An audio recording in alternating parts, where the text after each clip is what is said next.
استكمالا برضو للحاجات ديت، كان في برضو يقول لك ان الست من اول ما ربنا يكرمها وتعرف انها حملت ممكن خلال 9 شهور تعمل التحليل الرقمي ده بتاع 60 مرة. هل ده برضو يعني مش عارف بقى، عايز تطمن او انت عايز اشتغلت دكتور نساء قبل كده؟ والله انا انت ما عارف بص، احتكاكي بحضراتكم لا كبير يعني. انت كده انت قاعد معايا في العياده الله يخليك. عشان الحاجات دي كلها بتنفخني. تمام. والله. بص يا باشا، هو احنا التحليل الرقمي ده بنطلبه في حالات معينه.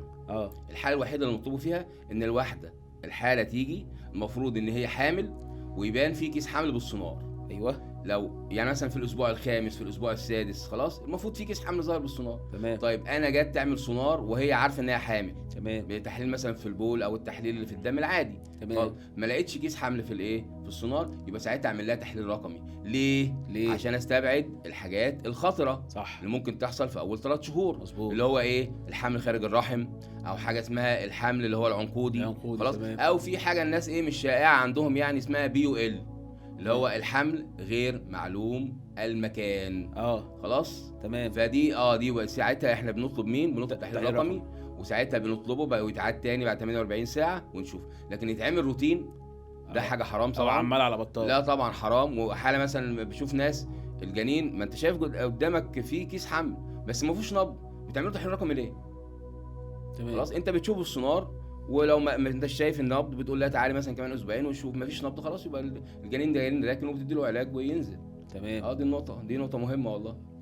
نقطه كمان. اتفضل. الست حامل في اول 3 شهور او في ال3 شهور اللي في النص، المهم جالها بقى عندها اي طارئ من الطوارئ، اضطرت انها تروح لدكتور سنان وهيديها بنج، اضطرت تروح تعمل اشعه، وقعت على رجليها ايديها اتخبطت اي حاجه، تقول لك حامل لا ما تروحيش ولا تخليكي بكسرك كده وبسنانك بايظه دي لحد ما تولدي. يا باشا انت بتتكلم في نقط مهمه خالص والله. طبعا دي رسالتنا كمان لدكاتره السنان.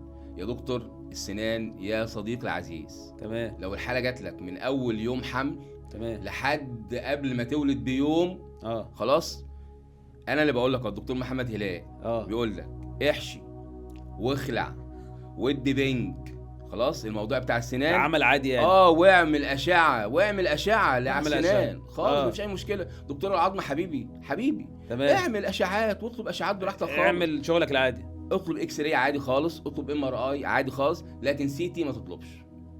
الCT ممنوع، اشعه المقطعيه. ليه بقى؟ لان احنا بنقول ايه؟ الاشعه العاديه الكميه الاشعاع اللي موجوده في الاشعه العاديه كميه صغيره جدا خلاص، ملاش اي تأثير، ما بتسببش اي ضرر سواء كان للام او للبيبي. تمام. فالناس تعمل اشعاعات عادي جدا، وزياده في الحرص كمان، كل ما يكون مكان الاشعه بعيد عن البطن كل ما الموضوع بيكون امن خالص، ومفيش مشكله. لكن الاشعه المقطعيه مالهاش علاقه بيها. زياده للامان مثلا ممكن تلبسي حاجه اسمها ابدومينال شيلد موجوده عند معظم مراكز الاشعه. تلبسي حاجه واقي لبطنك للاطمئنان بزياده يعني. بس تعملي اشعه عادي طول الحمل، اول ما تحملي اول يوم لحد اخر يوم مفيش اي مشكله.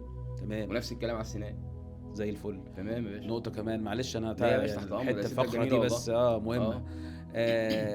السؤال اللي هو بيبقى بعد الساعه 12 بالليل بيجي لك على الواتساب او في التليفون يعني، يقول لك يا دكتور ممكن تكون ناس تساله في العياده موضوع اثناء الحمل والعلاقه الزوجيه الانتركورس. ده ممكن بقى يبقى سؤال من الزوجه او من الزوجه. اقول لك حاجه، اسال لنا الدكتور اقول لك حاجه حصلت قريب يا دكتور احمد. تمام. من يومين يعني. تمام. كانت جات لي حاله يعني بتتابع عند تكون مكان بعيد يعني. تمام. فجايالي فبقول لها قالت لي والله يا دكتور لسه الست حامل بقى لها مثلا 5 أسابيع 6 أسابيع. بتقول لي ده الدكتوره قالت لي امنع العلاقه الزوجيه، جوزك يمنع العلاقه الزوجيه لمده 3 شهور.